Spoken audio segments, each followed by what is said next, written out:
ಆತ್ಮೀಯ H16 news ಅರ್ಥಾತ್ ಹೇ ಸಿದ್ದರಾಮ್ಗೆ ಸ್ವಾಗತ. ನಾನು ನಿಮ್ಮ MI ಅಥವಾ ಮಲ್ಲಪ್ಪ ಜೋತಾವರ್. ಆದ್ಮೇಲೆ ಈಗಾಗಲೇ ಕಿತ್ತೂರು ಉತ್ಸವ ಜೋರ್ದಾರಾಗಿ ಸದ್ದು ಮಾಡ್ತಾ ಇದೆ. ಜೊತೆಗೆ ಅನೇಕ ಅಲ್ಲಿ ಲೋಕಲ್ ಜನ, ರಾಜಕೀಯ ಜನ, ಅಲ್ಲಿ ಸಂಶೋಧಕರಿಗಿಂತ ಹೆಚ್ಚಿಗೆ ರಾಜಕೀಯ ಜನರ ಆವಾಜ್ ಜೋರಲ್ಲಿ ನೋಡ್ತಾ ಇದ್ದೀವಿ ನಾವು.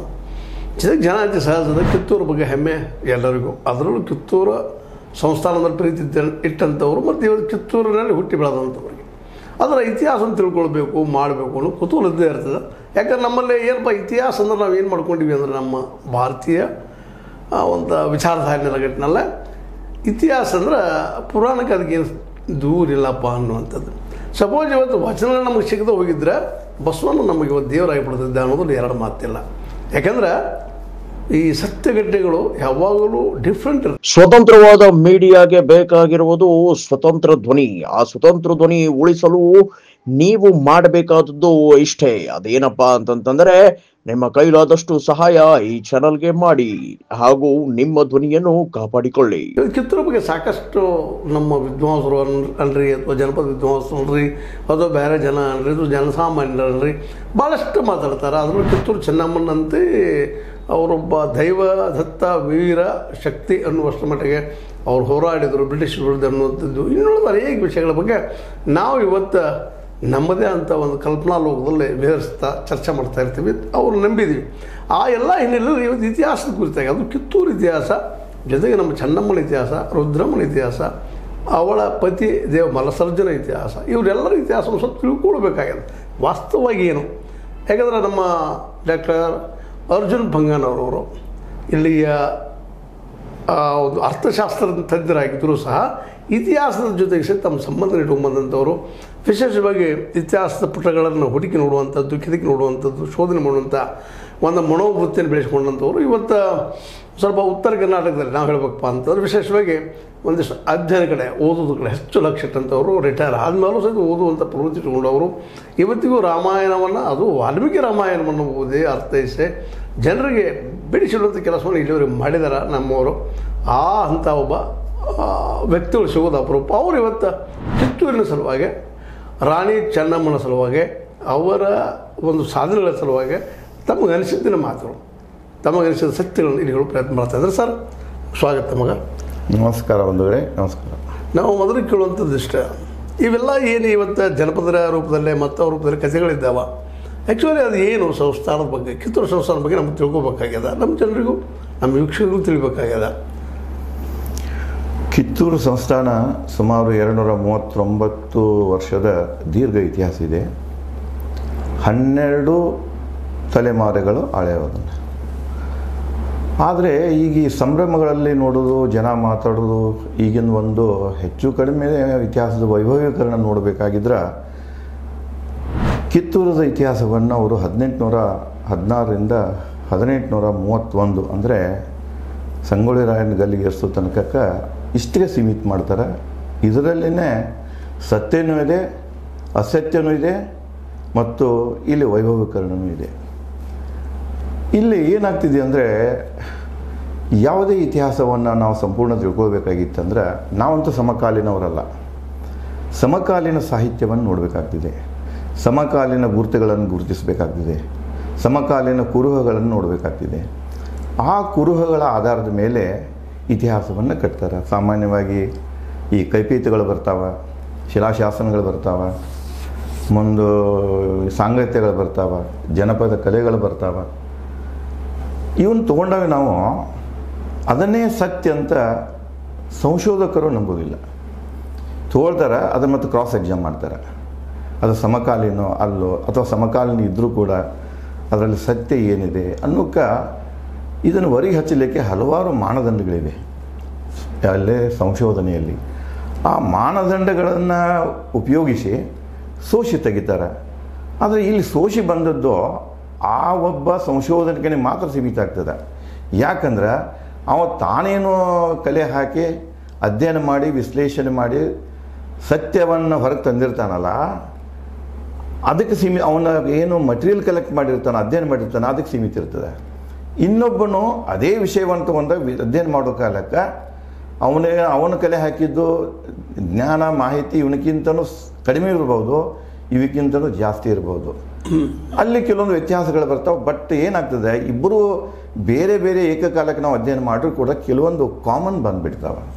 ಅದಕ್ಕೆ ಕಿತ್ತೂರದ ಇತಿಹಾಸ ಬಂದಾಗ ಬಹಳ ಕಡಿಮೆ ಈ 239 ವರ್ಷದ ಏನು ದೀರ್ಘ ಇತಿಹಾಸ ಇದಲ್ಲ ಅದರ ಮೇಲೆ ಬೆಳಕು ಚೆಲ್ಲಿದ್ದು ಬಹಳ ಕಡಿಮೆ. ಇದುವರೆಗೆ ಆಗಿಲ್ಲ ಪ್ರಯತ್ನ? ಇಲ್ಲ, ಪ್ರಯತ್ನ ಆಗಿಲ್ಲ. ಬಹಳಷ್ಟು ಸಂಶೋಧನೆಗಳಾಗಬೇಕು. ಒಂದು ಉದಾಹರಣೆ ಕೊಡ್ತೀನಿ ನಿಮಗೆ.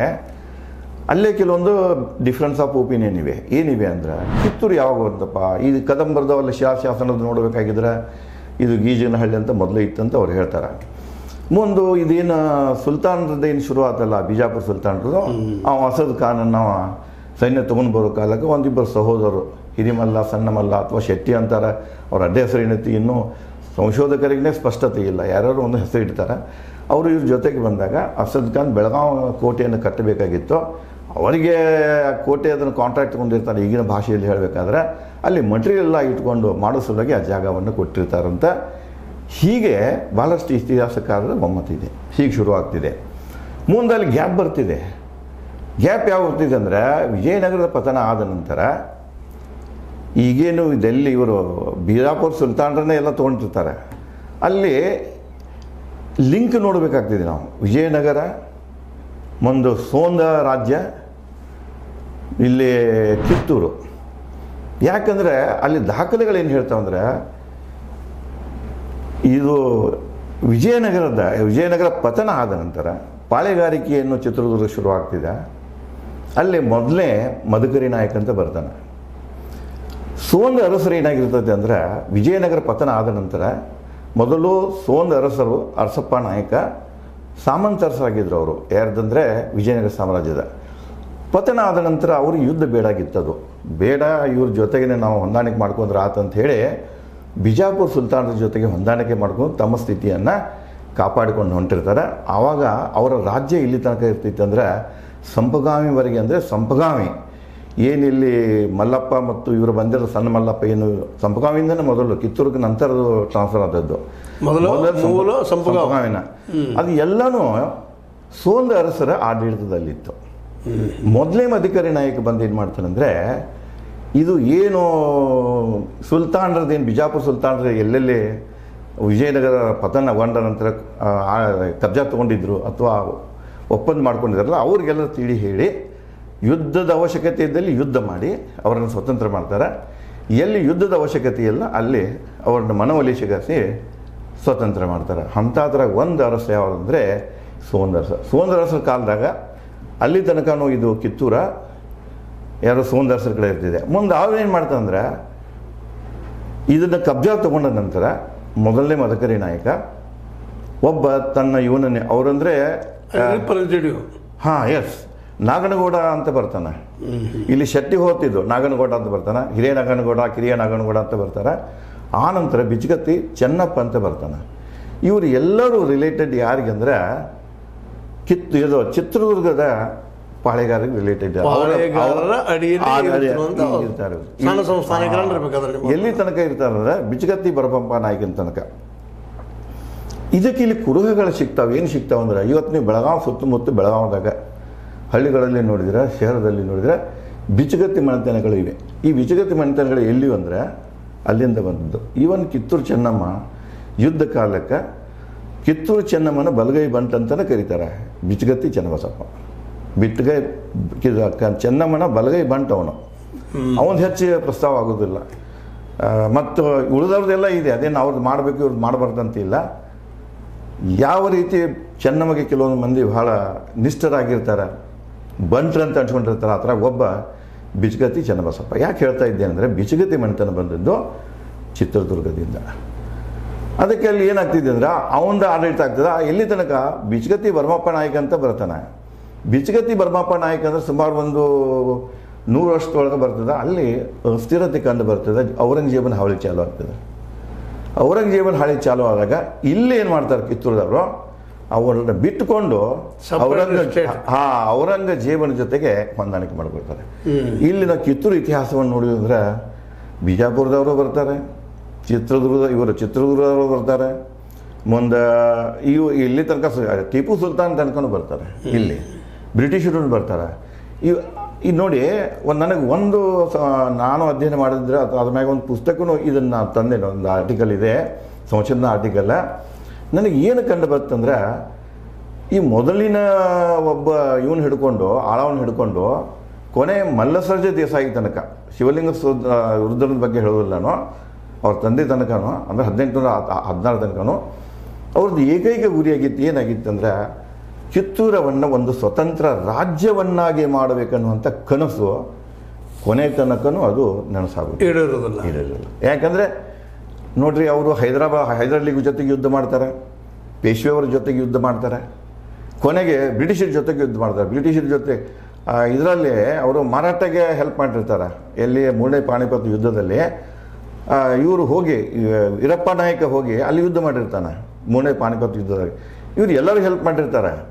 ಇವ್ರದ್ದು ಒಂದು ಕಂಡೀಷನ್ ಅವ್ರನ್ನ ಕೇಳ್ತಿರ್ತಾರಲ್ಲ, ನೀವು ಯುದ್ಧ ಗೆದ್ದಿರಿ, ಕಂಡೀಷನ್ ಪೂರ್ಣ ಆತಂದ್ರೆ ನಮ್ಮನ್ನು ಸ್ವತಂತ್ರದ ಘೋಷಣೆ ಮಾಡ್ಬೇಕಂತ ಹೇಳ್ತಾರೆ. ಎಲ್ಲರೂ ಹೂ ಅಂತಾರೆ, ಇವರು ಉಪಯೋಗ ತೊಗೊಳ್ತಾರೆ, ಯಾರು ಮಾಡೋದಿಲ್ಲ. ಕೊನೆಗೆ ಕಿತ್ತೂರು ಚೆನ್ನಮ್ಮಗೆ ಇವ್ರಿಗೆ ಬಂದದ್ದು ಜಗಳೂ ಇದೇ ಇದೆ.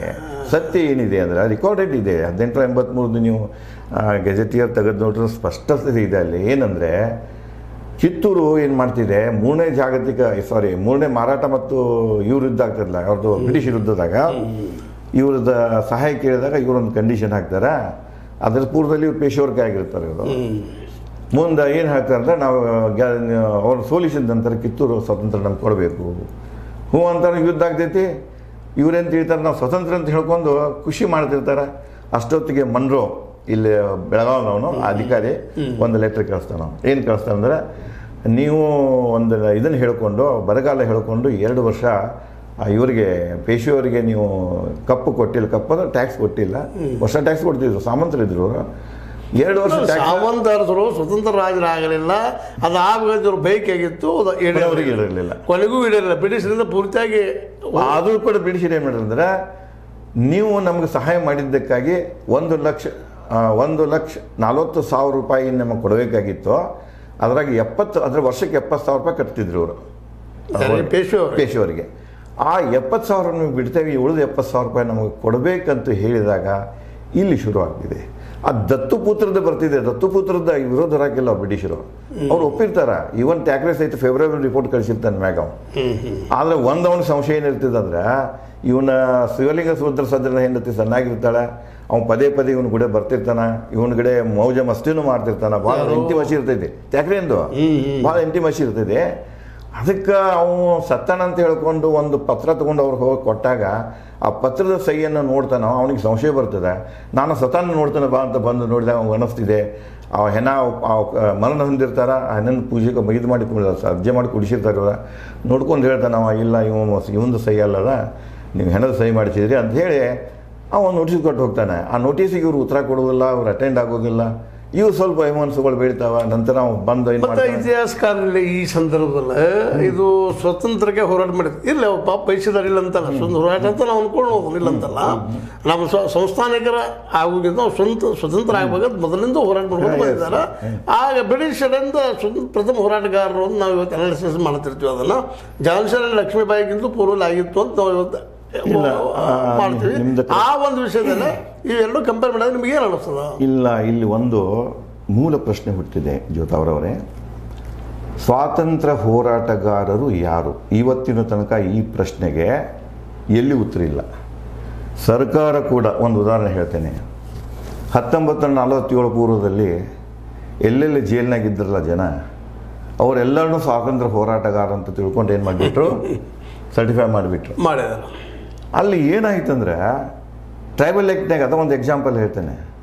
ಈ ಕ್ರಿಮಿನಲ್ ಟ್ರೈಬಲ್ ಆ್ಯಕ್ಟ್ನಾಗ ಸಿಂಧೂರ್ ಲಕ್ಷ್ಮಣ್ ಅಂತ ಅವರ ಫಾಲೋವರ್ಸ್ ಏನಾಗಿತ್ತಲ್ಲ ಅಲ್ಲಿ, ಅವರು ಯಾರನ್ನೂ ಮತ್ತು ಸ್ವಾತಂತ್ರ್ಯ ಹೋರಾಟಗಾರ ಘೋಷಿಸಿಲ್ಲ ಅವ್ರನ್ನ. ಅವ್ರು ನರಸಪ್ಪ ನಾಯಕನ ನಂತರ ಬಿಡುಗಡೆ ಮಾಡ್ತಾರೆ, 51ರಾಗೇನು 57ರಾಗ ಬಿಡುಗಡೆ ಮಾಡ್ತಾರೆ. ಅವ್ನು ಕ್ರಿಮಿನಲ್ ಆ್ಯಕ್ಟ್ನಾಗ ಜೀವಾವಧಿ ಶಿಕ್ಷಣ ಆಡ್ತಾನೆ. ಅವ್ನು ಎಂದೂ ಅವ್ರು ಕರೆಯೋದಿಲ್ಲ. ಅವರು ಕೂಡ ಬ್ರಿಟಿಷರ ವಿರುದ್ಧ ಹೋರಾಡಿರ್ತಾರೆ.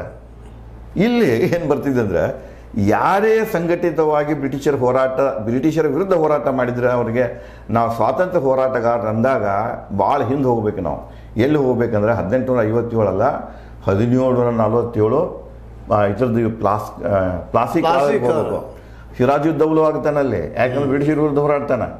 ನಂತರ ನಾವು ಟಿಪ್ಪು ಸುಲ್ತಾನಿಗೆ ಬರಬೇಕಾಗ್ತಿದೆ. ಟಿಪ್ಪು ಸುಲ್ತಾನ್ ಸಂಘಟಿತವಾಗಿ ಬ್ರಿಟಿಷರನ್ನು ಹೊರಗೆ ಹಾಕಕ್ಕೆ ಪ್ರಯತ್ನ ಮಾಡ್ತಾನೆ. ಈ ಡೆಫಿನೇಷನ್ಗೆ ನಾವು ಬಂದೀವಿ ಅಂದ್ರೆ ಅಲ್ಲಿಂದ 1747ರಿಂದ ಇಲ್ಲಿ ತನಕ ಅಂದರೆ ಬ್ರಿಟಿಷ್ ಯಾವಾಗ ನಮ್ಮ ಭೂಮಿ ಮ್ಯಾಗ ಬಂದ ನಮ್ಮನ್ನು ಕಬ್ಜಾ ಮಾಡ್ಕೊಳಕ್ಕೆ ಹೊಂಟಲ್ಲ, ಅವ್ರ ವಿರುದ್ಧ ಯಾರ್ಯಾರು ಹೋರಾಟ ಮಾಡಿದಾರೆ, ವ್ಯಕ್ತಿಯಿಂದ ಹಿಡ್ಕೊಂಡು ರಾಜನ ತನಕನೂ ಪ್ರತಿಯೊಬ್ಬರು ಸ್ವಾತಂತ್ರ್ಯ ಹೋರಾಟಗಾರರು, ಸಿಲೆಕ್ಟೆಡ್ ಅಲ್ಲ. ಅದನ್ನು ಮೊದಲೇ ಸ್ವಾತಂತ್ರ್ಯ ಹೋರಾಟ ಎಲ್ಲಿ ಶುರು ಆಗ್ತಿತ್ತು ಅಂದ್ರೆ ಆ ರಾಬರ್ಟ್ ಕ್ಲೈವ್ ಜೊತೆಗೆ ಯುದ್ಧ ಆಗ್ತದಲ್ಲ, ಅದನ್ನು ಅನ್ಬೇಕಾಗ್ತದೆ. ಆ ನಂತರ ಅದನ್ನು ಬಿಟ್ಟ ನಂತರ ಸುವ್ಯವಸ್ಥಿತವಾಗಿ ಹೋರಾಟ ಮಾಡಿದ್ದಂತ ನಡುವೆ ಭಾಳ ಅದಾವ. ನಂತರ ಇವನ್ ಬರ್ತದೆ, ಯಾವುದು ಟಿಪ್ಪು ಸುಲ್ತಾನ್ ಬರ್ತದೆ.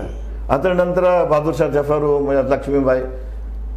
ನೋಡ್ರಿ, ಬ್ರಿಟಿಷರ್ನ ಹೊರಗೆ ಹಾಕಕ್ಕೆ ಬ್ರಿಟಿಷರಿಗೆ ಹೋರಾಟ ಮಾಡಿದವ್ರ ಸಂಖ್ಯೆ ಏನು ಕಡಿಮೆ ಇಲ್ಲ, ವ್ಯಕ್ತಿ ಮಟ್ಟದಲ್ಲಿ ಇದರಲ್ಲಿ ಅವರೆಲ್ಲರೂ ಸ್ವಾತಂತ್ರ್ಯ ಹೋರಾಟಗಾರ ಅಂತ ಮಾಡಬೇಕು. ಈಗ ಇಲ್ಲಿ ಏನಾಗ್ತಾ ಇದೆ ಅಂದ್ರೆ ಯಾವುದೋ ಒಂದು ಬಲದಿಂದ, ಅದು ರಾಜಕೀಯ ಬಲ ಇರ್ಬೋದು, ಧಾರ್ಮಿಕ ಬಲ ಇರ್ಬೋದು, ಸಮುದಾಯದ ಬಲ ಇರ್ಬೋದು, ಎಲ್ಲಿ ಒತ್ತಡ ಹೆಚ್ಚಿರ್ತಿದೆ ಅಲ್ಲಿ ಆ ವ್ಯಕ್ತಿಗಳನ್ನು ಸ್ವಾತಂತ್ರ್ಯ ಹೋರಾಟಗಾರರು ಅಂತ ಘೋಷಣೆ ಮಾಡ್ತಾರೆ.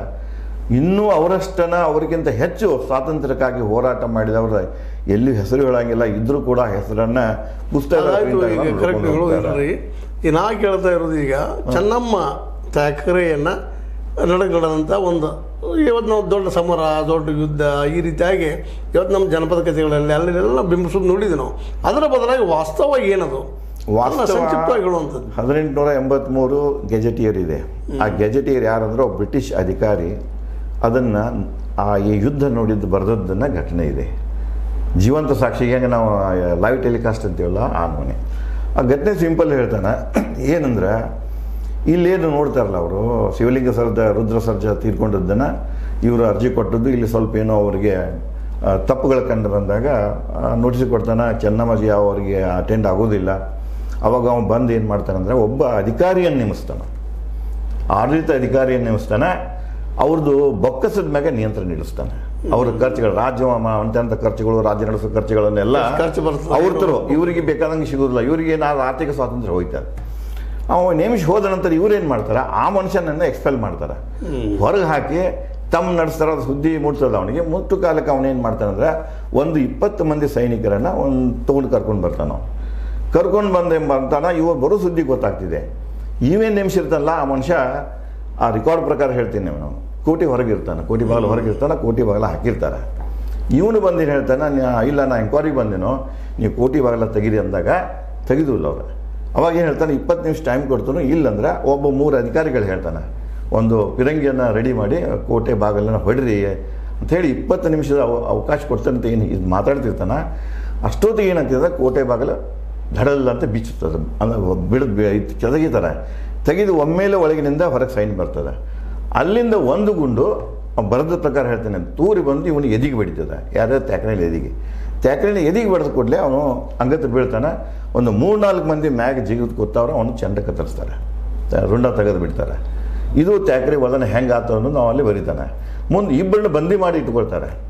ಬಂದಿ ಮಾಡಿ ಇಟ್ಕೊಂಡ ನಂತರ ಆಮೇಲೆ ಅವರು ಬ್ರಿಟಿಷ್ ಅಧಿಕಾರಿಗಳು ಅದ್ರ ಬಗ್ಗೆ ಸಾಕಷ್ಟು ಕಥೆಗಳಿದ್ದಾವೆ.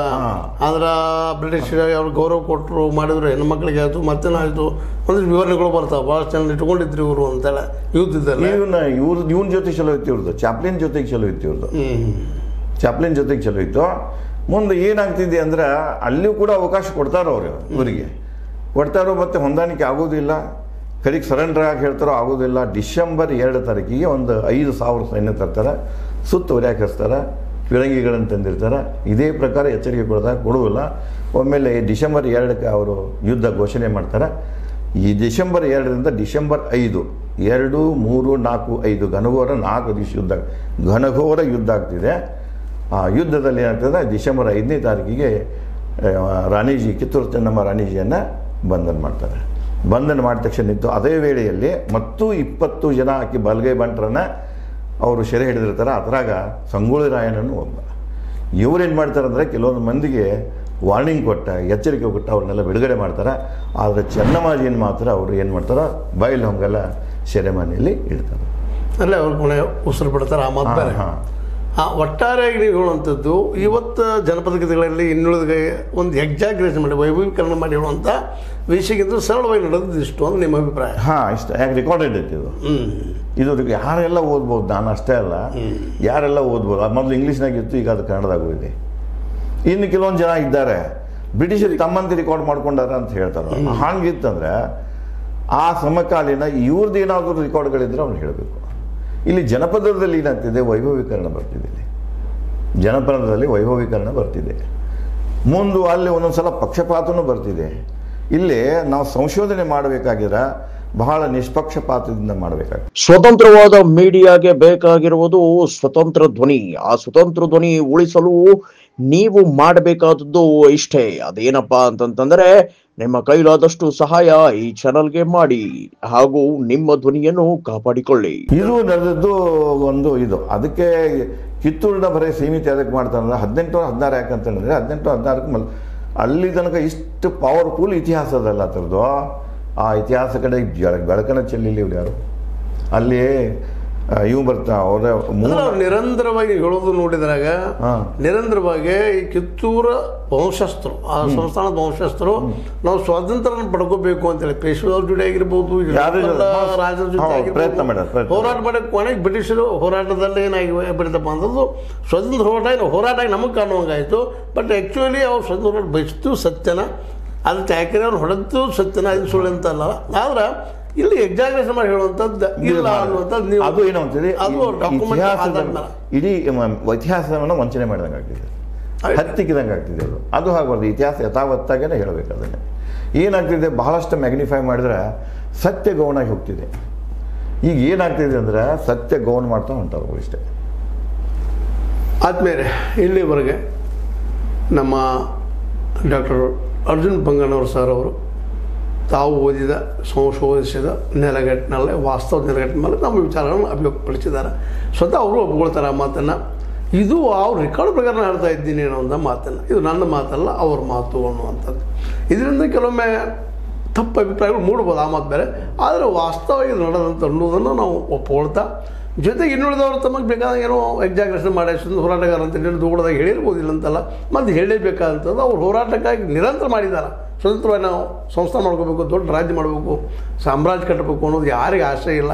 ಅವತ್ತು ಇತ್ತು, ಇವತ್ತು ಅದು ಮುಂದೆ ನಿರಂತರ ಇರ್ತದೆ, ದೊಡ್ಡದು ಮಾಡ್ಕೊಳ್ಬೇಕು ಅನ್ನೋಂಥದ್ದು. ಆದರೆ ಅದು ವಿಶೇಷವಾಗಿ ಕೊನೆಗೆ ಬಂದು ಬ್ರಿಟಿಷ್ ವಿರುದ್ಧ ಹೋರಾಟ ಮಾಡಿದ್ದಕ್ಕಾಗಿ, ವಿಶೇಷವಾಗಿ ಬ್ರಿಟಿಷ್ ನಾವೆಲ್ಲರೂ ಸ್ವತಂತ್ರ ಪಡೆದಕ್ಕಾಗಿ ಒಂದಿಷ್ಟು ಹೆಚ್ಚು ಗೌರವಪೂರ್ಣವಾಗಿ ಅವ್ರು ನೋಡುವಂಥ ಒಂದು ವೈಭವೀಕರಣ ಮಾಡುವಂಥ ಪ್ರವೃತ್ತಿ ಬೆಳೆದಿರ್ಬೋದೇನೋ, ತಪ್ಪಂತ ನಾನು ಹೇಳೋದಿಲ್ಲ. ವಾಸ್ತವಗಳನ್ನು ತಿಳ್ಕೊಳ್ಳೋದು ಭಾಳ ಮಹತ್ವದ. ಆ ದಿಶೆಯಲ್ಲಿ ಇವತ್ತಿನ ಒಂದು ಸಣ್ಣ ಪ್ರಯತ್ನ ನಾವು ನಮ್ಮ ಹೇಷಿತರ ಮೂಲಕ ಮಾಡಿದ್ವಿ. ಅದಕ್ಕೆ ಡಾಕ್ಟರ್ ಪಂಗಣ್ಣವ್ರು ಸರ್ ಅವರು ಬಂದ ತಮಗೆ ತಿಳಿದಂಥ ಒಂದು ಸಂಶೋಧನೆ ನೆಲಗಟ್ಟಲ್ಲಿ ಒಂದು ತಮ್ಮದೇ ಒಂದು ಲೇಖನವನ್ನು ಪ್ರಸ್ತುತಪಡಿಸಿದರು. ಆ ನೆಲೆಯಲ್ಲಿ ತಮ್ಮೊಂದಿಗೆ ತಮ್ಮ ಅಭಿಪ್ರಾಯ ಹಂಚಿಕೊಂಡಿದ್ದಾರೆ. ಇದು ನಿಮಗೆ ಮೋಸ್ಟ್ಲಿ ವಾಸ್ತವದ ನೆಲಗಟ್ಟಿನಲ್ಲೇ ಲೈಕ್ ಆಗಬೇಕಾದಂಥದ್ದು. ಲೈಕ್ ಮಾಡಿಬಿಡ. ಇದನ್ನು ಇಲ್ಲ ಮತ್ತು ಬೇರೆ ನಿಮ್ಮಲ್ಲಿ ಏನಾದರೂ ಅಂತ ಡಾಕ್ಯುಮೆಂಟ್ಸ್ ಇದ್ದರೆ, ಹೌದು ಇವತ್ತು ಒಬ್ಬ ವೈಭವೀಕರಣ ಆದಂಥದ್ದು ದೊಡ್ಡದಾಗಿ ಮಾಡಿದ್ದದ, ದೊಡ್ಡ ಯುದ್ಧ ಆಗಿದೆ ಅಂತ ನಿಮ್ಮ ದಾಖಲೆಗಳಿದ್ದರೆ ನೀವು ಬಂದು ಮಾತಾಡ್ಬೋದು. ಇದು ಎಲ್ಲರಿಗೂ ಓಪನ್ ಡಿಸ್ಕಷನ್ ಇಟ್ಟಂಥ ವಿಷಯ. ಯಾಕಂದ್ರೆ ನಮಗಿಲ್ಲಿ ಮುಖ್ಯಪ್ಪ ಅಂದ್ರೆ ಹೌದು ಸ್ವತಂತ್ರ ಹೋರಾಟಕ್ಕಾಗಿ ಹೋರಾಟ ಮಾಡಿದ್ರ ಬಗ್ಗೆ ನಾವು ಸಹಿತ ಎಲ್ಲ ಗೌರವಿಸಬೇಕು ಮತ್ತು ಅವ್ರನ್ನ ಅಭಿನಂದಿಸಬೇಕು. ಯಾಕೆ ಹೋರಾಟನ ಅದು ಯಾವುದೇ ಕಾರಣಕ್ಕಾಗಿರಲಿ. ಯಾಕಂದ್ರೆ ಯಾವುದೇ ಜಗತ್ತಿನ ಹೋರಾಟ ಆಗಿದ್ದರೂ ಅದ್ರ ಹಿಂದೆ ಒಂದು ಸ್ವಾರ್ಥದ ಯಾವುದೂ ಇಲ್ಲ ಅನ್ನೋದು ಅಷ್ಟೇ ಸತ್ಯ ಅದು. ಯಾಕಂದ್ರೆ ಬದುಕದಲ್ಲ ಆ ದಿಶೆಯಲ್ಲೇ ಅವ್ರಿಗೆ ಸಾಮ್ರಾಜ್ಯದ ಆಸೆ ಇತ್ತು, ಅದು ಪಾಪ ಈಡೇರಲಿಲ್ಲ. ಕೊನೆಗೆ ಬ್ರಿಟಿಷರಿಂದ ಅವ್ರ ಕನಸು ನುಚ್ಚು ಹೋರಾತು. ನಂತರದಲ್ಲೇ ಅವ್ರ ಸಂತತಿ ಬರಲಿಲ್ಲ ಅನ್ನುವಂಥದ್ದು ಈಗ ಸ್ಪಷ್ಟ ಆಗಿದೆ ಅಂತ ನಾನು ತಿಳ್ಕೊಂಡಿದ್ರಿ. ಲೈಕ್ ಮಾಡಿ, ಶೇರ್ ಮಾಡಿ, ಕಮೆಂಟ್ ಮಾಡಿ, ಜೊತೆಗೆ ಸಬ್ಸ್ಕ್ರೈಬ್ ನಿಲ್ಲಿಸ್ಬಿಡ್ರಿ. H16 ನ್ಯೂಸ್ ಅರ್ಥಾತ್ ಹೇಷಿತರಾಗೋದು ಸತ್ಯದ ಕೈಗಳಲ್ಲಿ ಒಂದು. ಸತ್ಯಮೇವ ಜಯತೆ. ಧನ್ಯವಾದ.